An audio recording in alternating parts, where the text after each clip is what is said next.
ಆತ್ಮೀಯ ಮಿತ್ರರೇ, ದೇವರ ಜೀವವುಳ್ಳ ವಾಕ್ಯಗಳನ್ನು ಕಲಿತು ಆತ್ಮದಲ್ಲಿ ಬಲ ಹೊಂದಲು ದೇವರು ನಮಗೆ ಕೊಟ್ಟ ಒಳ್ಳೆಯ ಅವಕಾಶಕ್ಕಾಗಿ ಆತನನ್ನು ಕೊಂಡಾಡೋಣ. ನಿಮ್ಮ ಪ್ರಿಯರಿಗೂ ಸ್ನೇಹಿತರಿಗೂ ಈ ಸೇವೆಯನ್ನು ಪರಿಚಯಪಡಿಸಿರಿ.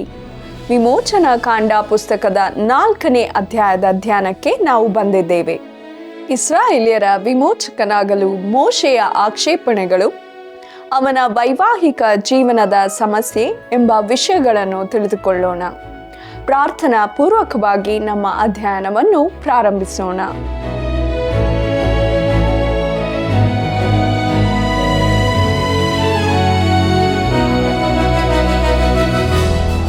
ನಮ್ಮ ಪೂರ್ವಿಕರು ನಿನ್ನಲ್ಲಿ ಭರವಸವಿಟ್ಟರು, ನಿನ್ನನ್ನು ನಂಬಿ ಉದ್ಧಾರವಾದರು, ನಿನಗೆ ಮೊರೆಯಿಟ್ಟು ವಿಮುಕ್ತರಾದರು, ನಿನ್ನಲ್ಲಿ ವಿಶ್ವಾಸವಿಟ್ಟು ಆಶಾಭಂಗ ಪಡಲಿಲ್ಲ. ಕೀರ್ತನೆಗಳು 22:4 ಮತ್ತು 5ನೇ ವಚನ. ಆತ್ಮೀಯ ವೀಕ್ಷಕರೇ, ನಿಮ್ಮೆಲ್ಲರಿಗೂ ಪ್ರೀತಿಯ ವಂದನೆಗಳು. ಕಾರ್ಯಕ್ರಮ ವೀಕ್ಷಿಸಿ ನೀವು ಮಾಡಿದ ಕರೆಗಳಿಗಾಗಿ ಕೃತಜ್ಞತೆಗಳು.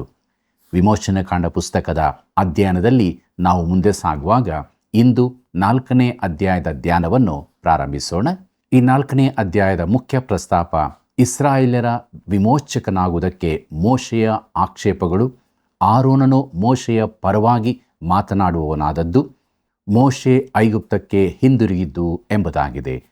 ಪ್ರಿಯರೇ, ಈ ಅಧ್ಯಾಯವು ಮೋಶೆಯು ಐಗುಪ್ತಕ್ಕೆ ಹಿಂದಿರುಗಿದ ಬಗ್ಗೆ ಮತ್ತು ದೇವರು ಅವನ ಅನುಮಾನಗಳನ್ನು ನಿಭಾಯಿಸುವ ಅದ್ಭುತ ವಿಧಾನವನ್ನು ಹೇಳುತ್ತದೆ. ಮೋಶೆಯ ಮನಸ್ಸಿನಲ್ಲಿ ಅನೇಕ ಪ್ರಶ್ನೆಗಳು ಮತ್ತು ಜಯಿಸಬೇಕಾದ ಹಲವು ಅಡೆತಡೆಗಳಿತ್ತು.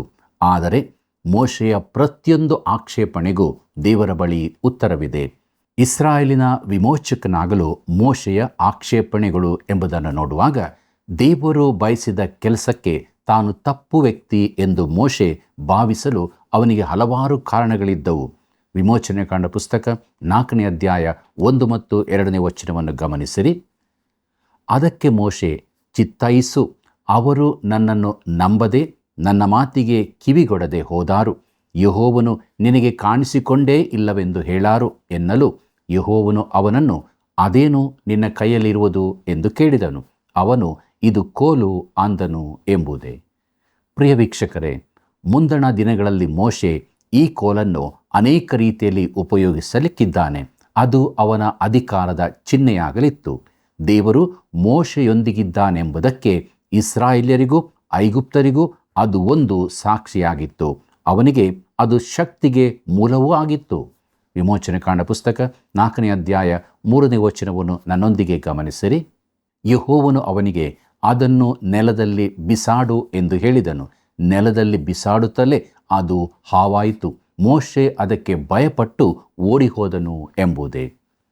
ಪ್ರಿಯ ವೀಕ್ಷಕನೇ, ಮೋಶೆ ಕೋಲನ್ನು ನೆಲಕ್ಕೆ ಬಿಸಾಡಿದಾಗ ಕೂಡಲೇ ಅದು ಒಂದು ಹಾವಾಯಿತು. ಆ ಕೋಲಿನಲ್ಲಿ ಯಾವ ವಿಶೇಷ ಶಕ್ತಿಯೂ ಇರಲಿಲ್ಲವೆಂಬುದನ್ನು ಗಮನಿಸಿರಿ. ಅದು ಕೇವಲ ಒಂದು ಸಾಧನವಾಗಿದ್ದು, ಅದನ್ನು ದೇವರು ಅಲ್ಲದೆ ಸೈತಾನನು ಉಪಯೋಗಿಸಬಹುದಾಗಿತ್ತು. ಅದು 1,000 ರೂಪಾಯಿಯ ನೋಟು ಎಂದು ಭಾವಿಸಿರಿ. ಅದನ್ನು ಒಳ್ಳೆಯ ವಿಷಯಕ್ಕಾದರೂ ಕೊಡಬಹುದು, ಇಲ್ಲವೇ ಜೂಜು, ಹುಡುಕತನ ಇತ್ಯಾದಿಗಳಿಗೂ ಉಪಯೋಗಿಸಬಹುದು. ದೇವರ ಶಕ್ತಿಯಿಂದ ನಡೆಸಲ್ಪಡುವ ದೇವರ ಮನುಷ್ಯನ ಕೈಯಲ್ಲಿರುವಾಗ ಮಾತ್ರ ಅದು ದೇವರಿಗೆ ಉಪಯೋಗವಾಗುತ್ತಿತ್ತು. ಈ ಪ್ರಾಮುಖ್ಯ ಪಾಠವನ್ನು ದೇವರು ಈ ಭಾಗದಲ್ಲಿ ನಮಗೆ ಕಲಿಸುತ್ತಿದ್ದಾನೆ. ಮುಂದಕ್ಕೆ ನೋಡೋಣ. ವಿಮೋಚನೆ ಕಾಂಡ ಪುಸ್ತಕ 4ನೇ ಅಧ್ಯಾಯ 4ನೇ ವಚನವನ್ನು, ನಿನ್ನ ಕೈ ಚಾಚಿ ಅದರ ಬಾಲವನ್ನು ಹಿಡಿ ಎಂದು ಹೇಳಿದನು. ಹಿಡಿದಾಗ ಅದು ಕೋಲಾಯಿತು ಎಂಬುದೇ. ಪ್ರಿಯ ವೀಕ್ಷಕರೇ, ಅನೇಕರು ವಾಹನಗಳು, ರೇಡಿಯೋ, ಟೆಲಿವಿಷನ್ಗಳು ಸೈತಾನನಿಂದ ಬಂದದ್ದೆಂದು ಹೇಳುತ್ತಾರೆ. ಸೈತಾನನು ಇವೆಲ್ಲವನ್ನು ಉಪಯೋಗಿಸಬಹುದು, ಆದರೆ ಅವುಗಳನ್ನು ದೇವರೂ ಕೂಡ ಉಪಯೋಗಿಸ್ತಾನೆ. ಆ ಹಾವನ್ನು ಅದರ ಬಾಲದಲ್ಲಿ ಹಿಡಿಯಿರಿ. ನಿನ್ನ ವಾಹನವನ್ನು ಯಾವುದಾದರೂ ಒಳ್ಳೆಯ ದೇವರ ಕಾರ್ಯಕ್ಕಾಗಿ ಉಪಯೋಗಿಸು. ದೇವರ ಸೇವಕರನ್ನು ಸ್ವಾರ್ಥ ಸಾರುವಲ್ಲಿಗೆ ಕರಕೊಂಡು ಹೋಗು. ರಕ್ಷಣೆ ಹೊಂದದ ನಿನ್ನ ಸ್ನೇಹಿತರು ದೇವರ ವಾಕ್ಯಗಳನ್ನು ಕೇಳಲಿ. ರೇಡಿಯೋ, ಟೆಲಿವಿಷನ್ ಮುಖಾಂತರ ನಡೆಯುವ ದೇವರ ಕಾರ್ಯಗಳಿಗೆ ಪ್ರೋತ್ಸಾಹ ಕೊಡು. ಪ್ರಿಯರೇ, ಇಂತಹ ಸಾಧನಗಳು ಸೈತಾನನ ಉಪಯೋಗಕ್ಕೆ ಬರುವ ಬದಲು ದೇವರ ಸಾಧನಗಳಾಗುವುದಕ್ಕಾಗಿ ನೀನು ಕಾರ್ಯ ಮಾಡು. ಪ್ರಿಯ ಮಿತ್ರನೇ, ಅವುಗಳು ದೇವರ ಕೈಯ ಕೋಲುಗಳಾಗಿ ಉಪಯೋಗವಾಗುವಂತೆ ನೀನು ಮಾಡು.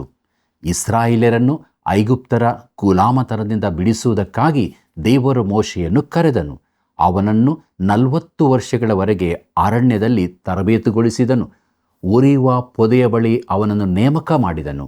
ದೇವರಿಂದ ಮುಂದಾಗಿ ಓಡಲು ಅತ್ಯಾಸಕ್ತನಾಗಿದ್ದ ಇವನು ಈಗ ದೇವರೇ ನೇಮಕ ಮಾಡಿದ ಬಿಡುಗಡೆಯ ನಾಯಕನಾಗಿರುವುದಕ್ಕೆ ಹಿಂಜರಿಯುತ್ತಿದ್ದಾನೆ.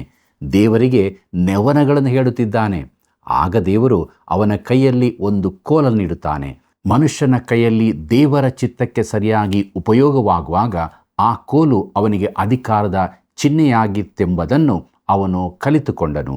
ಪ್ರಿಯರೇ, ಈ ಕೋಲಿನ ಜೊತೆಗೆ ದೇವರು ಭರವಸೆಗೆ ಆಧಾರವಾಗಿ ಇನ್ನೊಂದು ಸಂಗತಿಯನ್ನು ನೀಡುತ್ತಾನೆ ಮತ್ತು ಮೋಶೆ ಇಸ್ರಾಯೇಲ್ಯರ ನಾಯಕ ಸ್ಥಾನವನ್ನು ಒಪ್ಪಿಕೊಳ್ಳುವ ಈ ಸಂದರ್ಭದಲ್ಲಿ ಅವನಿಗೆ ಒಂದು ಉತ್ತಮ ಪಾಠವನ್ನು ಕಲಿಸುತ್ತಾನೆ. ವಿಮೋಚನೆ ಕಾಂಡ ಪುಸ್ತಕ 4ನೇ ಅಧ್ಯಾಯ 5ರಿಂದ 8ನೇ ವಚನದವರೆಗೆ ನೋಡೋಣ. ಆಗ ಯೆಹೋವನು ಅವನಿಗೆ, ಇದರಿಂದ ಅವರು ತಮ್ಮ ಪಿತೃಗಳಾದ ಅಬ್ರಹಾಮ, ಈಸಾಕ, ಯಾಕೋಬರ ದೇವರಾಗಿರುವ ಯೆಹೋವನು ನಿನಗೆ ಕಾಣಿಸಿದ್ದು ನಿಜ ಎಂಬುದನ್ನು ನಂಬುವರು ಎಂದು ಹೇಳಿದನು. ಮತ್ತೆ ಯೆಹೋವನು ಅವನಿಗೆ, ನಿನ್ನ ಕೈಯನ್ನು ಉಡಿಯಲ್ಲಿ ಇಟ್ಟುಕೋ ಎಂದು ಹೇಳಿದನು. ಅವನು ಉಡಿಯಲ್ಲಿ ಇಟ್ಟುಕೊಂಡು ಹೊರಗೆ ತೆಗೆಯಲು ಅದು ತೊನ್ನು ಹತ್ತಿ ಹಿಮದಂತೆ ಬೆಳ್ಳಗಾಗಿತ್ತು. ಯೆಹೋವನು ಅವನಿಗೆ, ನಿನ್ನ ಕೈಯನ್ನು ತಿರುಗಿ ಉಡಿಯಲ್ಲಿ ಸೇರಿಸು ಎಂದು ಹೇಳಿದನು. ಅವನು ಅದನ್ನು ತಿರುಗಿ ಉಡಿಯಲ್ಲಿ ಸೇರಿಸಿ ತೆಗೆದು ನೋಡಿದಾಗ ಅದು ಉಳಿದ ಮೈಯಂತೆ ಆಗಿತ್ತು. ಆಗ ಯೆಹೋವನು ಅವನಿಗೆ, ಅವರು ನಿನ್ನನ್ನು ನಂಬದೆ ಮೊದಲನೆಯ ಮಾತ್ಕಾರ್ಯಗಳನ್ನು ತಿರಸ್ಕರಿಸಿದರೂ ಎರಡನೆಯದನ್ನು ಲಕ್ಷ್ಯವಿಟ್ಟು ನಂಬುವರು ಎಂಬುದೇ. ಪ್ರಿಯ ವೀಕ್ಷಕರೇ, ಇಲ್ಲಿ ಕೊಡಲ್ಪಟ್ಟ ವಿಶೇಷವಾದ ಪಾಠವು ಮೋಶೆಗಾಗಿಯೇ ಇದೆ. ಅವನ ಉಡಿಯು ಅಂದರೆ ಆಂತರಿಕ ಜೀವಿತವನ್ನು ಸೂಚಿಸುತ್ತದೆ. ಜ್ಞಾನೋಕ್ತಿಗಳು 4ನೇ ಅಧ್ಯಾಯ 23ನೇ ವಚನದಲ್ಲಿ ಹೀಗೆ ಹೇಳಿದೆ, ನಿನ್ನ ಹೃದಯವನ್ನು ಬಹು ಜಾಗರೂಕತೆಯಿಂದ ಕಾಪಾಡಿಕೋ, ಅದರೊಳಗಿಂದ ಜೀವಧಾರೆಗಳು ಹೊರಡುವವು ಎಂಬುದೇ. ಪ್ರಿಯರೇ, ಕೈಗಳು ಹೃದಯ ಹೇಳಿದಂತೆಯೇ ಕಾರ್ಯ ಮಾಡುತ್ತವೆ. ದೇವರು ತನಗೆ ಸಮರ್ಪಿಸಿಕೊಂಡಾತನ ಕೈಯಲ್ಲಿ ಕೋಲನ್ನಿಡುತ್ತಾನೆ. ಈಗ ಮೋಶೆಯ ಕೈಗಳು ಅವನ ಹೃದಯಕ್ಕೆ ತಕ್ಕಂತೆ ನಡೆಯಬೇಕೆಂದು ಅಪೇಕ್ಷಿಸುತ್ತಾನೆ.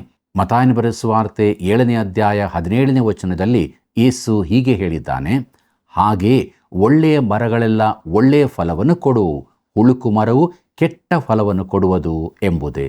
ಲೂಕನ ಬರೆದ ಸುವಾರ್ತೆ 6ನೇ ಅಧ್ಯಾಯ 45ರಲ್ಲಿ ಹೀಗೆ ಬರೆದದೆ, ಒಳ್ಳೆಯವನು ತನ್ನ ಹೃದಯವೆಂಬ ಒಳ್ಳೆಯ ಬೊಕ್ಕಸದೊಳಗಿಂದ ಒಳ್ಳೆಯದನ್ನು ತರುತ್ತಾನೆ, ಕೆಟ್ಟವನು ಕೆಟ್ಟ ಬೊಕ್ಕಸದೊಳಗಿಂದ ಕೆಟ್ಟದ್ದನ್ನು ತರುತ್ತಾನೆ. ಹೃದಯದಲ್ಲಿ ತುಂಬಿರುವುದೇ ಬಾಯಲ್ಲಿ ಹೊರಡುವುದು ಎಂದು ಹೇಳಿದೆ ಎಂಬುದೇ. ಪ್ರಿಯರೇ, ತನಗೆ ಮೋಶೆಯ ಕೈಗಳು ಹೃದಯವೂ ಬೇಕೆಂದು ದೇವರು ಹೇಳುತ್ತಿದ್ದಾನೆ. ಇಂದು ದೇವರು ನಮಗೂ ಇದನ್ನೇ ಹೇಳುತ್ತಾನೆ. ದೇವರಿಗೆ ನಮ್ಮ ಹಣ ಸಾಮರ್ಥ್ಯಗಳು ಬೇಕಾಗಿರುವುದಿಲ್ಲ. ಆತನಿಗೆ ನಾನು ನೀನು ಬೇಕಾಗಿರುತ್ತದೆ. ನಾವು ಆತನಿಗೆ ದೊರಕಿದರೆ ಉಳಿದವು ಕೂಡ ದೊರಕುತ್ತದೆ. ಪ್ರಿಯರೇ, ಮೋಶೆ ತನ್ನ ಕೈಯನ್ನು ಉಡಿಯಲ್ಲಿ ಹಾಕಿ ತೆಗೆದಾಗ ಅದು ತೊನ್ನು ಹತ್ತಿದ್ದಾಗಿ ಬಂತು. ತಿರುಗಿ ಅದನ್ನು ಹಾಕಿ ತೆಗೆದಾಗ ಮೊದಲಿನಂತೆ ಶುದ್ಧವಾಗಿತ್ತು. ಪ್ರಿಯಮಿತ್ರನೇ, ನೀನು ಏನಾಗಿದ್ದೀಯೋ ಅದು ನಿನ್ನ ಹೃದಯದಿಂದ ಹೊರಬರುತ್ತದೆ. ಮೋಶೆಯ ಸಮರ್ಪಿಸಲ್ಪಟ್ಟ ಕೈಗಳು, ಅದರಲ್ಲಿ ಇರುವ ಕೋಲು, ಅವನ ಹೃದಯವು ದೇವರ ನಿದರ್ಶನದಂತೆ ನಡೆಯಬೇಕಾಗಿದೆ ಎಂದು ದೇವರು ಆಶಿಸಿದನು. ಮೋಶೆಗೆ, ಇಸ್ರಾಯೇಲ್ಯರಿಗೆ ಹಾಗೂ ಇಂದು ನಮಗೂ ಕೂಡ ದೇವರು ಇದೇ ಪಾಠವನ್ನು ಕಲಿಸುತ್ತಿದ್ದಾನೆ. ನಾವು ಕೂಡ ಹೃದಯದಲ್ಲಿ ಕೂಡ ದೇವರನ್ನು ಆರಾಧಿಸುವವರು, ಆ ಹೃದಯದಲ್ಲಿ ಆತನನ್ನು ಘನಪಡಿಸುವವರು ಆಗಬೇಕು. ವಿಮೋಚನೆ ಕಾಂಡ ಪುಸ್ತಕ 4ನೇ ಅಧ್ಯಾಯದ 9 ಮತ್ತು 10ನೇ ವಚನವನ್ನು ನೋಡೋಣ. ಈ 2 ಮಹತ್ಕಾರ್ಯಗಳನ್ನು ಅವರು ಮನಸ್ಸಿಗೆ ತೆಗೆದುಕೊಳ್ಳದೆಯೂ ನಿನ್ನ ಮಾತನ್ನು ನಂಬದೆಯೂ ಹೋದರೆ ನೀನು ನೈಲ್ ನದಿಯಿಂದ ನೀರನ್ನು ತೆಗೆದುಕೊಂಡು ಒಣಗಿದ ನೆಲದಲ್ಲಿ ಸುರಿಯಬೇಕು. ಆಗ ನೆಲದಲ್ಲಿ ಸುರಿದ ನೀರು ರಕ್ತವಾಗುವುದು ಎಂದು ಹೇಳಿದನು. ಆದರೆ ಮೋಶೆ ಯೆಹೋವನಿಗೆ, ಸ್ವಾಮಿ, ನಾನು ಮೊದಲಿನಿಂದಲೂ ನೀನು ದಾಸನ ಸಂಗಡ ಮಾತಾಡಿದ ಮೇಲೂ ವಾಕ್ಚಾತುರ್ಯವಿಲ್ಲದವನು, ನನ್ನ ಮಾತು ನಾಲಿಗೆಯೂ ಮಂದವಾಗಿದೆ ಎಂದು ಹೇಳಲು ಎಂಬುದೇ. ಪ್ರಿಯ ವೀಕ್ಷಕರೇ, ಮೋಶೆ ಇನ್ನೊಂದು ಅಡ್ಡಿಯನ್ನು ಮುಂದೆ ತರುತ್ತಾನೆ. ದೇವರೇ, ಈ ಕೆಲಸಕ್ಕೆ ಒಬ್ಬ ಒಳ್ಳೆಯ ಮಾತುಗಾರನ ಅಗತ್ಯವಿದೆ. ನಾನು ಆ ರೀತಿ ಮಾತನಾಡಲಾರೆ ಎಂದು ಹೇಳುತ್ತಾನೆ. ಅಗತ್ಯ ಬಂದಾಗ ಮೋಶೆ ಚೆನ್ನಾಗಿ ಮಾತನಾಡಬಲ್ಲವನಾಗಿದ್ದನು. ಆದರೆ ಇಲ್ಲಿ ಕೇವಲ ನೆವನ ಹೇಳುತ್ತಿದ್ದಾನೆ ಅಷ್ಟೇ. ಈ ಕೆಲಸ ತನ್ನಿಂದಾಗದೆಂದು ಭಾವಿಸುತ್ತಿದ್ದಾನೆ. ಮುಂದಕ್ಕೆ ನೋಡ್ರಿ, ವಿಮೋಚನೆಕಾಂಡ ಪುಸ್ತಕ 4ನೇ ಅಧ್ಯಾಯ 11 ಮತ್ತು 12ನೇ ವಚನವನ್ನು. ಯೆಹೋವನು ಅವನಿಗೆ, ಮನುಷ್ಯನಿಗೆ ಬಾಯಿ ಕೊಟ್ಟವರಾರು? ಒಬ್ಬನು ಮೂಕನಾಗಿ, ಮತ್ತೊಬ್ಬನು ಕಿವುಡನಾಗಿ, ಒಬ್ಬನು ಕಣ್ಣುಳ್ಳವನಾಗಿ, ಮತ್ತೊಬ್ಬನು ಕಣ್ಣಿಲ್ಲದವನಾಗಿ ಇರಬೇಕೆಂದು ನೇಮಿಸಿದವರಾರು? ಯೆಹೋವನಾಗಿರುವ ನಾನಲ್ಲವೇ? ಹೀಗಿರುವುದರಿಂದ ನೀನು ಹೊರಟು ಹೋಗು, ನಾನು ನಿನ್ನ ಬಾಯಿಗೆ ಸಹಾಯವಾಗಿದ್ದು ನೀನು ಮಾತಾಡಬೇಕಾದದ್ದನ್ನು ಬೋಧಿಸುವೆನು ಎಂದು ಹೇಳಿದನು ಎಂಬುದೇ. ಪ್ರಿಯರೇ, ದೇವರು ತನಗೆ ನಿನ್ನ ಕೈ ಮಾತ್ರವಲ್ಲ, ಬಾಯಿ ಕೂಡ ಬೇಕಾಗಿದೆ ಎಂದು ಹೇಳುತ್ತಾನೆ. ತಾನು ಮೋಶೆಯ ಬಾಯಿಯ ಸಂಗಡವಿದ್ದು ಏನು ಮಾತಾಡಬೇಕೆಂಬುದನ್ನು ತಿಳಿಸುತ್ತೇನೆಂದು ಮಾತು ಕೊಡುತ್ತಾನೆ. ಹೃದಯದಿಂದ ಜೀವದ ವಿಚಾರಗಳು ಬಾಯಿಯ ಮೂಲಕ ಹೊರಗೆ ಬರುತ್ತದೆ. ದೇವರಿಗೆ ಮೋಶೆಯ ಹೃದಯವೂ ಬಾಯಿಯೂ ಬೇಕಾಗಿತ್ತು. ಮುಂದಕ್ಕೆ ನೋಡಿರಿ, ವಿಮೋಚನೆಕಾಂಡ ಪುಸ್ತಕ 4ನೇ ಅಧ್ಯಾಯ 13ನೇ ವಚನವನ್ನು. ಅದಕ್ಕೆ ಮೋಶೆ, ಸ್ವಾಮಿ, ಈ ಕಾರ್ಯಕ್ಕೆ ಬೇರೊಬ್ಬನನ್ನು ನೇಮಿಸಬೇಕು ಎನ್ನಲು ಎಂಬುದೇ. ಮುಂದಕ್ಕೆ ನಾವು ಆರೋನನು ಮೋಶೆಗಾಗಿ ಮಾತನಾಡುವವನಾದನು ಎಂಬುದನ್ನು ನೋಡೋಣ. ಮುಂದಕ್ಕೆ ನಾವು ವಿಮೋಚನೆಕಾಂಡ ಪುಸ್ತಕ 4ನೇ ಅಧ್ಯಾಯ 14ನೇ ವಚನದಿಂದ 16ನೇ ವಚನದವರೆಗೆ ನೋಡೋಣ. ಯೆಹೋವನು ಅವನ ಮೇಲೆ ಕೋಪಗೊಂಡು, ನಿನ್ನ ಅಣ್ಣನಾಗಿರುವ ಲೇವಿಯನಾದ ಆರೋನನಿದ್ದಾನಲ್ಲ, ಅವನು ಚೆನ್ನಾಗಿ ಮಾತಾಡಬಲ್ಲವನೆಂದು ನನಗೆ ಗೊತ್ತದೆ. ಅವನೇ ನಿನ್ನನ್ನು ಎದುರುಗೊಳ್ಳುವುದಕ್ಕೆ ಬರುತ್ತಾನೆ. ನಿನ್ನನ್ನು ಕಂಡು ಸಂತೋಷಿಸುವನು. ನೀನು ಅವನ ಸಂಗಡ ಮಾತಾಡಿ ಹೇಳಬೇಕಾದ ಮಾತುಗಳನ್ನು ಅವನಿಗೆ ತಿಳಿಸಬೇಕು. ನಿನ್ನ ಬಾಯಿಗೂ ಅವನ ಬಾಯಿಗೂ ಸಹಾಯವಾಗಿದ್ದು ನೀವು ಮಾಡಬೇಕಾದದನ್ನು ಬೋಧಿಸುವೆನು. ಅವನೇ ನಿನಗೋಸ್ಕರ ಜನರ ಸಂಗಡ ಮಾತಾಡುವನು. ಅವನು ನಿನಗೆ ಬಾಯಂತಿರುವನು, ನೀನು ಅವನಿಗೆ ದೇವರಂತಿರುವಿ ಎಂಬುದೇ. ಪ್ರಿಯ ವೀಕ್ಷಕರೇ, ತನಗೊಬ್ಬ ಸಹಾಯಕನು ಬೇಕೆಂದು ಮೋಶೆ ದೇವರನ್ನು ಕೇಳಿಕೊಂಡು ದೊಡ್ಡ ತಪ್ಪು ಮಾಡಿದನು. ಅದನ್ನು ದೇವರು ಒದಗಿಸಿದನು. ಇಬ್ಬರಿಂದ ಅಪ್ಪಣೆ ಹೊರಡುವುದು ದೇವರಿಗೆ ಇಷ್ಟವಿರಲಿಲ್ಲ ಮತ್ತು ಮುಂದಕ್ಕೆ ಇದರಿಂದಾಗಿ ಅರಣ್ಯ ಪ್ರಯಾಣದಲ್ಲಿ ತೊಂದರೆಗಳುಂಟಾದದ್ದನ್ನು ಕಾಣುತ್ತೇವೆ. ಮೋಶೆ ಸೀನಾಯಿ ಬೆಟ್ಟದ ಮೇಲಿರುವಾಗ ಜನರು ಬಂಗಾರದ ಬಸವನನ್ನು ಮಾಡಿ ಆರಾಧಿಸುವುದರಲ್ಲಿ ಆರೋನನ ಪಾಲು ಇತ್ತು ಎಂಬುದನ್ನು ಮುಂದೆ ಅರಣ್ಯಕಾಂಡ ಪುಸ್ತಕದಲ್ಲಿ ನಾವು ನೋಡುತ್ತೇವೆ. ಇದು ಆರೋನನು ಮಾಡಿದ ಬಹುದೊಡ್ಡ ತಪ್ಪಾಗಿತ್ತು. ಇದು ಇಬ್ಬರು ನಾಯಕರಿದ್ದರಿಂದ ಉಂಟಾದ ಪರಿಣಾಮ. ಪ್ರಿಯರೇ, ಅರಣ್ಯಕಾಂಡದಲ್ಲಿ ಇತರ ಕೆಲವು ಸಮಸ್ಯೆಗಳುಂಟಾದದ್ದನ್ನು ನೋಡುತ್ತೇವೆ. ಇಸ್ರಾಯೇಲ್ಯರ ಬಿಡುಗಡೆಗೆ ದೇವರಿಗೆ ಆರೋನನ ಅಗತ್ಯವಿರಲಿಲ್ಲ. ಮೋಶೆ ಮಾತ್ರ ಬೇಕಾಗಿದ್ದನು. ಮೋಶೆ ಮಾತ್ರ ದೇವರನ್ನು ನಂಬಲು ಹಿಂಜರಿದ್ದರಿಂದ ದೇವರು ಅವನ ಜೊತೆಗೆ ಇನ್ನೊಬ್ಬನನ್ನು ಕಳುಹಿಸಲೇಬೇಕಾಯಿತು. ನಾವು ನಮ್ಮ ಬಲಹೀನತೆಗಳನ್ನು ತಿಳಿದುಕೊಳ್ಳಬೇಕು, ಸರಿ. ಆದರೆ ದೇವರು ನಮ್ಮನ್ನು ಒಂದು ಕೆಲಸಕ್ಕಾಗಿ ಕರೆಯುವಾಗ ನಾವು ನಂಬಿಕೆಯಿಂದ ಒಪ್ಪಿಕೊಳ್ಳಬೇಕು. ಆತನು ಕರೆದ ಕೆಲಸವನ್ನು ಮಾಡಲು ಆತನೇ ನಮ್ಮನ್ನು ಶಕ್ತಗೊಳಿಸುತ್ತಾನೆ. ಮುಂದಕ್ಕೆ ವಿಮೋಚನೆಕಾಂಡ ಪುಸ್ತಕ 4ನೇ ಅಧ್ಯಾಯ 17 ಮತ್ತು 18ನೇ ವಚನವನ್ನು ನೋಡೋಣ. ಇದಲ್ಲದೆ ಈ ಕೋಲನ್ನು ಕೈಯಲ್ಲಿ ತೆಗೆದುಕೊಂಡು ಹೋಗಬೇಕು, ಇದರಿಂದಲೇ ಆ ಮಹತ್ ಕಾರ್ಯಗಳನ್ನು ಮಾಡುವಿ ಅಂದನು. ಆಮೇಲೆ ಮೋಶೆ ತನ್ನ ಮಾವನಾದ ಇತ್ರೋನನ ಬಳಿಗೆ ಹಿಂದಿರುಗಿ ಬಂದು, ಅಪ್ಪಣೆಯಾದರೆ ನಾನು ಐಗುಪ್ತ ದೇಶದಲ್ಲಿರುವ ಸ್ವಜನರ ಬಳಿಗೆ ತಿರುಗಿ ಹೋಗಿ ಅವರು ಜೀವದಿಂದಿದ್ದಾರೋ ಏನೋ ನೋಡುವೆನೋ ಎಂಬುದಾಗಿ ಅವನಿಗೆ ಹೇಳಲು, ಇತ್ರೋನನು ನೀನು ಹೋಗಿ ಬರಬಹುದು ಅಂದನು ಎಂಬುದೇ. ಪ್ರಿಯ ವೀಕ್ಷಕರೇ, ಮುಂದಕ್ಕೆ ನಾವು ಮೋಶೆ ಐಗುಪ್ತಕ್ಕೆ ಹಿಂತಿರುಗಿದ್ದು ಎಂಬ ವಿಚಾರವನ್ನು ನೋಡೋಣ. ವಿಮೋಚನೆಕಾಂಡ ಪುಸ್ತಕ 4ನೇ ಅಧ್ಯಾಯ 19ನೇ ವಚನವನ್ನು ನೋಡಿರಿ. ಮಿದ್ಯಾನ್ ದೇಶದಲ್ಲಿ ಯೆಹೋವನು ಮೋಶೆಗೆ, ನೀನು ಐಗುಪ್ತ ದೇಶಕ್ಕೆ ತಿರುಗಿ ಹೋಗು, ನಿನ್ನ ಪ್ರಾಣವನ್ನು ತೆಗೆಯಬೇಕೆಂದಿದ್ದವರೆಲ್ಲರೂ ಸತ್ತು ಹೋದರು ಎಂಬುದೇ. ಪ್ರಿಯರೇ, ಈಗ ಐಗುಪ್ತದಲ್ಲಿ ಹೊಸ ಫರೋಹನಿದ್ದಾನೆ. ಮೋಶೆಯ ಮರಣಕ್ಕೆ ಆಜ್ಞೆ ಕೊಟ್ಟ ಫರೋಹನು ಸತ್ತು ಹೋಗಿದ್ದನು. ಈಗ ಮೋಶೆ ಧೈರ್ಯವಾಗಿ ಐಗುಪ್ತಕ್ಕೆ ಬರಬಹುದಾಗಿತ್ತು. ವಿಮೋಚನೆಕಾಂಡ ಪುಸ್ತಕ 4ನೇ ಅಧ್ಯಾಯ 20 ಮತ್ತು 21ನೇ ವಚನವನ್ನು ಗಮನಿಸಿರಿ. ಮೋಶೆ ತನ್ನ ಹೆಂಡತಿಯನ್ನೂ ಮಕ್ಕಳನ್ನೂ ಕತ್ತೆಯ ಮೇಲೆ ಹತ್ತಿಸಿ ಕರೆದುಕೊಂಡು ಐಗುಪ್ತ ದೇಶಕ್ಕೆ ಹೊರಟು ಹೋದನು. ಅವನು ದೇವದಂಡವನ್ನು ಕೈಯಲ್ಲಿ ತೆಗೆದುಕೊಂಡನು. ಯೆಹೋವನು ಮೋಶೆಗೆ ಇಂತೆಂದನು, ನೀನು ಐಗುಪ್ತ ದೇಶಕ್ಕೆ ತಿರುಗಿ ಬಂದಾಗ ನಾನು ನಿನಗೆ ತೋರಿಸಿಕೊಟ್ಟ ಮಹತ್ ಕಾರ್ಯಗಳನ್ನೆಲ್ಲ ಫರೋಹನ ಮುಂದೆ ಮಾಡಬೇಕು. ಆದರೂ ನಾನು ಅವನ ಹೃದಯವನ್ನು ಕಠಿಣಪಡಿಸುವೆನಾದ್ದರಿಂದ ಅವನು ಜನರನ್ನು ಹೋಗಗೊಡಿಸುವುದಿಲ್ಲ ಎಂಬುದೇ. ಪ್ರಿಯ ವೀಕ್ಷಕರೇ, ದೇವರು ಫರೋಹನ ಹೃದಯವನ್ನು ಕಠಿಣಪಡಿಸುವೆನೆಂದು ಹೇಳಿದ್ದು ಒಂದು ಸಮಸ್ಯೆಯನ್ನು ತಂದೊಡ್ಡುತ್ತದೆ. ಬಾಧೆಗಳು ಸಂಭವಿಸಿದ್ದಾಗ ಈ ಸಮಸ್ಯೆ ಪುನಃ ಎದ್ದು ಬರುತ್ತದೆ. ಆಗ ನಾವು ಇದರ ಕುರಿತು ಚೆನ್ನಾಗಿ ಅಭ್ಯಾಸ ಮಾಡಿ ಉತ್ತರ ಕಂಡುಕೊಳ್ಳೋಣ. ಮುಂದಕ್ಕೆ ನೋಡೋಣ. ವಿಮೋಚನೆ ಕಾಂಡ ಪುಸ್ತಕ 4ನೇ ಅಧ್ಯಾಯ 22ನೇ ವಚನವನ್ನು. ಆದ ಕಾರಣ ನೀನು ಫರೋಹನಿಗೆ, ಇಸ್ರಾಯೇಲ್ ಜನವು ನನಗೆ ಚೊಚ್ಚಲ ಮಗನಂತೆ ಇದೆ ಎಂದು ತಿಳಿದುಕೋ ಎಂಬುದೇ. ಪ್ರಿಯರೇ, ದೇವರು ಒಬ್ಬ ಇಸ್ರಾಯೇಲನನ್ನು ತನ್ನ ಮಗನೆಂದು ಕರೆಯಲಿಲ್ಲ, ಆದರೆ ಇಡೀ ಜನಾಂಗದ ಕುರಿತಾಗಿ ಇಸ್ರಾಯೇಲು ನನ್ನ ಮಗನಂತೆ, ಚೊಚ್ಚಲ ಮಗನಂತೆ ಎಂದು ಹೇಳಿದನು. ಮುಂದಕ್ಕೆ ವಿಮೋಚನೆ ಕಾಂಡ ಪುಸ್ತಕ 4ನೇ ಅಧ್ಯಾಯ 23ನೇ ವಚನವನ್ನು ನೋಡೋಣ. ನನ್ನ ಮಗನು ನಿನ್ನ ದೇಶದಿಂದ ಹೊರಟು ನನ್ನನ್ನು ಆರಾಧಿಸುವುದಕ್ಕೆ ಅವನಿಗೆ ಅಪ್ಪಣೆ ಕೊಡಬೇಕು. ಅದಕ್ಕೆ ನೀನು ಒಪ್ಪದೆ ಹೋದರೆ ನಾನು ನಿನಗಿರುವ ಚೊಚ್ಚಲ ಮಗನನ್ನು ಸಾಯಿಸುವೆನೆಂದು ಯೆಹೋವನು ಹೇಳುತ್ತಾನೆಂದು ತಿಳಿಸಬೇಕು ಎಂಬುದೇ. ಪ್ರಿಯ ವೀಕ್ಷಕರೇ, ದೇವರು ಫರೋಹನೊಂದಿಗೂ ಐಗುಪ್ತರೊಂದಿಗೂ ಬಹು ದಯದಿಂದ ವರ್ತಿಸಿದನು. ಈ ಸಂಗತಿಗಳ ಆರಂಭದಲ್ಲೇ ದೇವರು ಫರೋಹನಿಗೆ, ನನ್ನ ಮಗನಾದ ಇಸ್ರಾಯೇಲನ್ನು ಹೋಗಗೊಡಿಸು, ಇಲ್ಲವಾದರೆ ನಿನ್ನ ಮಗನನ್ನು, ಚೊಚ್ಚಲ ಮಗನನ್ನು ಕೊಲ್ಲುವೆನು ಎಂದು ಹೇಳಿದನು.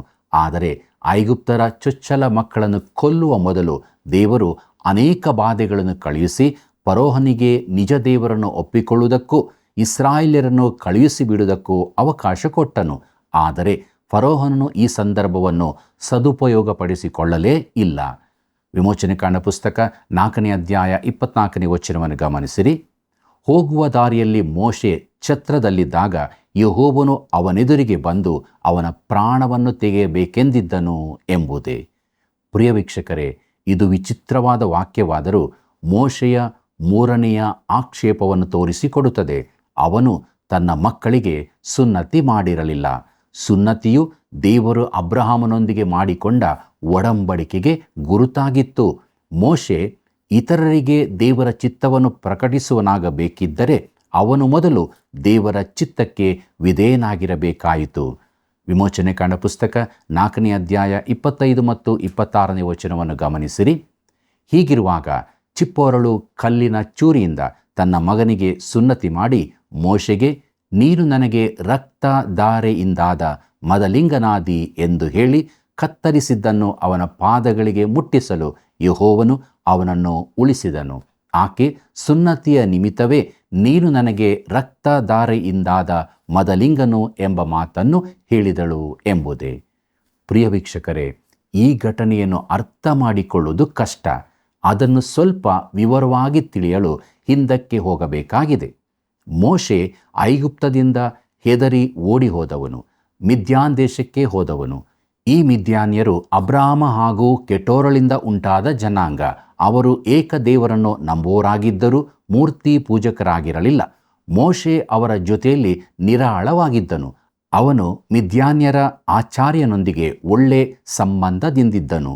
ಆ ಆಚಾರ್ಯನಿಗೆ 7 ಮಂದಿ ಹೆಣ್ಣು ಮಕ್ಕಳಿದ್ದು ಅವರಲ್ಲೊಬ್ಬಳಾದ ಚಿಪ್ಪೋರಳನ್ನು ಮೋಶೆ ವಿವಾಹವಾದನು. ಆಕೆಯ ಹೆಸರಿನ ಅರ್ಥ ಗುಬ್ಬಿ ಅಥವಾ ಚಿಕ್ಕ ಎಂಬುದಾಗಿರುತ್ತದೆ.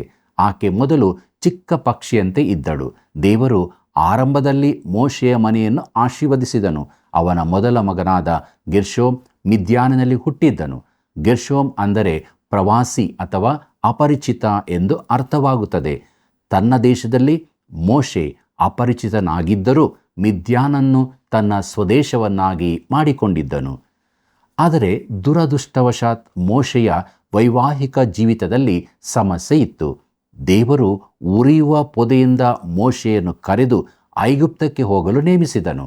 ಫರೋಹನು ಸತ್ತಿರುವುದರಿಂದ ಈಗ ಮೋಶೆಗೆ ಯಾವ ಭಯವಿಲ್ಲದೆ ಹೋಗುವುದಕ್ಕೆ ಸಾಧ್ಯವಿದೆ. ಅವನು ಐಗುಪ್ತದತ್ತ ಪ್ರಯಾಣ ಹೊರಟಾಗ ದೇವರು ಅವನ ಪ್ರಾಣ ತೆಗೆಯಬೇಕೆಂದಿದ್ದನು. ಯಾಕೆ?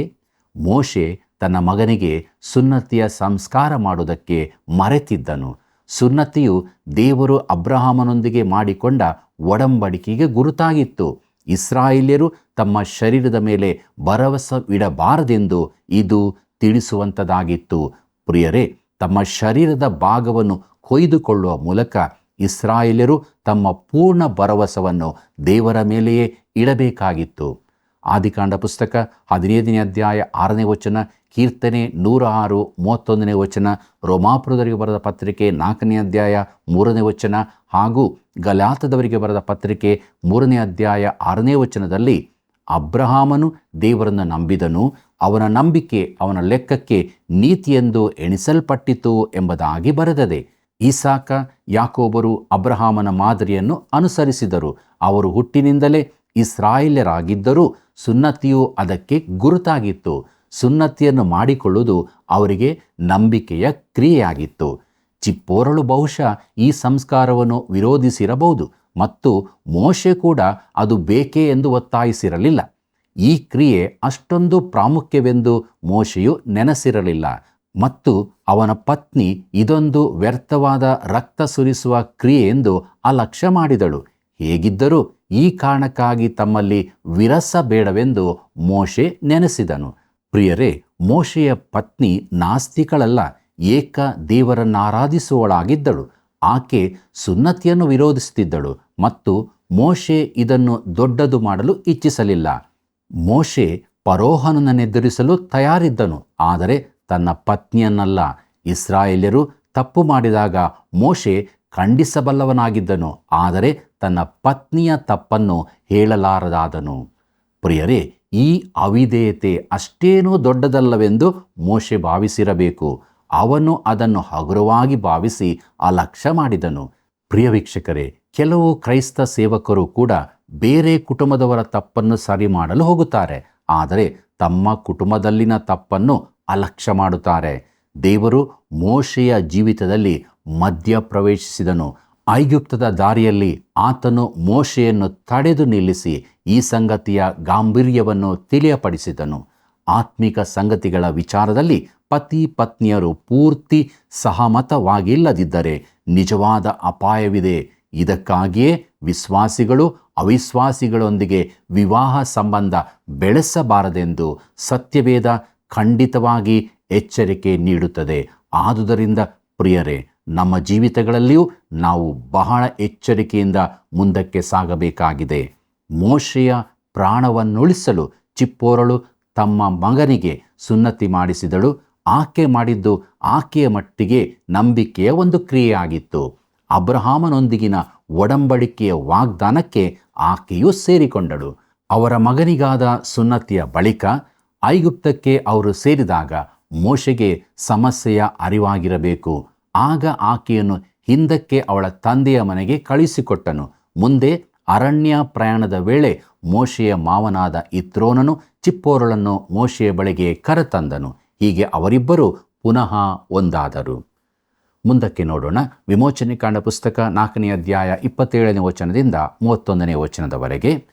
ಇದಲ್ಲದೆ ಯೆಹೋವನು ಆರೋನನಿಗೆ, ನೀನು ಮೋಶೆಯನ್ನು ಎದುರುಗೊಳ್ಳುವುದಕ್ಕೆ ಅರಣ್ಯಕ್ಕೆ ಹೊರಟು ಹೋಗು ಎಂದು ಹೇಳಲಾಗಿ ಅವನು ಹೋಗಿ ದೇವರ ಬೆಟ್ಟದಲ್ಲೇ ಅವನನ್ನು ಎದುರುಗೊಂಡು ಮುದ್ದಿಟ್ಟನು. ಆಗ ಮೋಶೆ ತನ್ನನ್ನು ಯೆಹೋವನು ಯಾವ ಮಾತುಗಳನ್ನು ಹೇಳುವುದಕ್ಕೆ ಕಳುಹಿಸಿದನೋ, ಯಾವ ಮಹತ್ಕಾರ್ಯಗಳನ್ನು ಮಾಡುವುದಕ್ಕೆ ಆಜ್ಞಾಪಿಸಿದನೋ ಅವುಗಳನ್ನೆಲ್ಲ ಆರೋನನಿಗೆ ತಿಳಿಸಿದನು. ತರುವಾಯ ಮೋಶೆ ಆರೋನರು ಹೋಗಿ ಇಸ್ರಾಯೇಲ್ಯರ ಹಿರಿಯರನ್ನೆಲ್ಲ ಕೂಡಿಸಿದರು. ಯೆಹೋವನು ಮೋಶೆಗೆ ಹೇಳಿದ ಮಾತುಗಳನ್ನೆಲ್ಲ ಆರೋನನು ಅವರಿಗೆ ತಿಳಿಸಿ ಜನರ ಮುಂದೆ ಆ ಮಹತ್ಕಾರ್ಯಗಳನ್ನು ಮಾಡಲು ಜನರು ನಂಬಿದರು. ಯೆಹೋವನು ತಮ್ಮನ್ನು ಕಟಾಕ್ಷಿಸಿ ತಮ್ಮ ದುರಾವಸ್ಥೆಯನ್ನು ಮನಸ್ಸಿಗೆ ತೆಗೆದುಕೊಂಡನೆಂಬುದನ್ನು ಇಸ್ರಾಯೇಲ್ಯರು ಕೇಳಿದಾಗ ತಲೆಬಾಗಿ ನಮಸ್ಕರಿಸಿದರು ಎಂಬುದೇ. ಪ್ರಿಯ ವೀಕ್ಷಕರೇ, ಇಲ್ಲಿ ಒಂದು ವಿಶೇಷವಾದ ಆರಾಧನೆಯ ಸನ್ನಿವೇಶವನ್ನು ನಾವು ನೋಡುತ್ತೇವೆ. ಈ ಜನರು ಈಗ ದೇವರನ್ನು ನಂಬಿದರು ಮತ್ತು ಇದರ ಆಧಾರದಿಂದಲೇ ದೇವರು ಅವರನ್ನು ಐಗುಪ್ತದಿಂದ ಹೊರಗೆ ಕರೆತಂದನು. ಪ್ರೀತಿಯುಳ್ಳ ವೀಕ್ಷಕರೇ, ದೇವರ ವಾಕ್ಯ ನಮ್ಮ ಸಂಗಡ ಮಾತನಾಡಿದೆ. ನಾವು ದೇವರು ಕೊಟ್ಟ ಅಪ್ಪಣೆಗಳನ್ನು ಪಾಲಿಸುತ್ತಾ ಇದ್ದೇವೆಯೋ ಅಥವಾ ಅದನ್ನು ಅಲಕ್ಷ್ಯ ಮಾಡುತ್ತಿದ್ದೇವೆಯೋ ನಾವು ಪರೀಕ್ಷಿಸಿಕೊಂಡು ದೇವರ ಬಳಿಗೆ ಬರೋಣ. ಆತನ ಬಳಿಗೆ ಬಂದು ಬೇಡಿಕೊಂಡು ಆತನ ಮಾತನ್ನು ಕೇಳಿ ವಿಧೇಯರಾಗೋಣ. ಪ್ರಾರ್ಥನೆ ಮಾಡೋಣ. ನಮ್ಮನ್ನು ಬಹಳವಾಗಿ ಪ್ರೀತಿ ಮಾಡುವಂಥ ನಮ್ಮ ರಕ್ಷಕನಾದ ಯೇಸು ಸ್ವಾಮಿಯಲ್ಲಿ ತಂದೆಯಾದ ದೇವರೇ, ನಿನ್ನ ವಾಕ್ಯವು ನಾವು ಕೇಳಿಸಿಕೊಂಡಿದ್ದೇವೆ. ನಮ್ಮಲ್ಲಿ ನಿನಗೆ ವಿರುದ್ಧವಾದ ಕ್ರಿಯೆಗಳು ಇದೆ ಎಂಬುದಾಗಿ ನಾವು ಒಪ್ಪಿಕೊಳ್ಳುತ್ತೇವೆ. ನಮ್ಮನ್ನು ಕ್ಷಮಿಸು. ಯಾವಾಗಲೂ ನಿನ್ನ ಮಾತಿಗೆ ವಿಧೇಯರಾಗಿ ನಡೆಯುವುದಕ್ಕೆ ಸಹಾಯ ಮಾಡು. ನಮ್ಮೆಲ್ಲ ವೀಕ್ಷಕ ಬಾಂಧವರ ಜೀವಿತಗಳಲ್ಲಿ ನಿನ್ನ ಚಿತ್ತವೇ ನೆರವೇರಲಿ. ಅವರ ಪ್ರಾರ್ಥನೆಗಳನ್ನು ಆಲಿಸು, ಅವರ ಅಗತ್ಯತೆಗಳನ್ನು ಪೂರೈಸು. ಅವರು ನಿನ್ನಲ್ಲಿ ತೃಪ್ತಿಯೊಂದಿಗೆ ಯಾವಾಗಲೂ ನಿತ್ಯ ಜೀವದ ನಿರೀಕ್ಷೆಯಲ್ಲೇ ಮುನ್ನಡೆಯುವುದಕ್ಕೆ ಸಹಾಯ ಮಾಡು. ಯೇಸುವಿನ ನಾಮದಲ್ಲಿ ಬೇಡಿದ್ದೇವೆ ತಂದೆಯೇ, ಆಮೆನ್.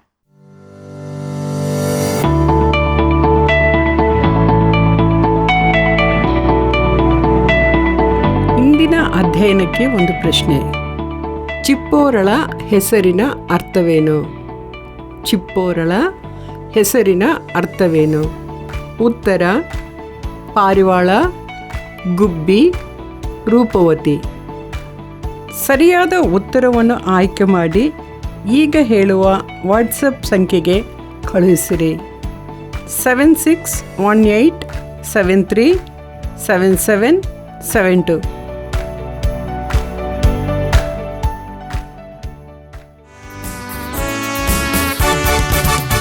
ನನ್ನ ದೇವರಿಗೆ ಯೋಗ್ಯವಾದಂತ ಪಾತ್ರೆ ನಾನಾಗಿರಲು ಬಯಸುವೆನು. ನನ್ನ ದೇವರಿಗೆ ಯೋಗ್ಯವಾದಂತ ಪಾತ್ರೆ ನಾನಾಗಿರಲು ಬಯಸುವೆನು. ಕುಂಬಾರನು ನೀನು, ಜೇಡಿ ಮಣ್ಣು ನಾನು. ಕುಂಬಾರನು ನೀನು, ಜೇಡಿ ಮಣ್ಣು ನಾನು. ರೂಪಿಸನ್ನ ನಿನ್ನ ಚಿತ್ತದಂತೆಯೇ, ರೂಪಿಸನ್ನ ನಿನ್ನ ಚಿತ್ತದಂತೆಯೇ. ನನ್ನ ದೇವರಿಗೆ ಯೋಗ್ಯವಾದಂತ ಪಾತ್ರೆ ನಾನಾಗಿರಲು ಬಯಸುವೆನು. ನನ್ನ ದೇವರಿಗೆ ಯೋಗ್ಯವಾದಂತ ಪಾತ್ರೆ ನಾನಾಗಿರಲು ಬಯಸುವೆನು. Hallelujah, hosanna, hosanna, hallelujah, hallelujah, hosanna, hosanna, hallelujah.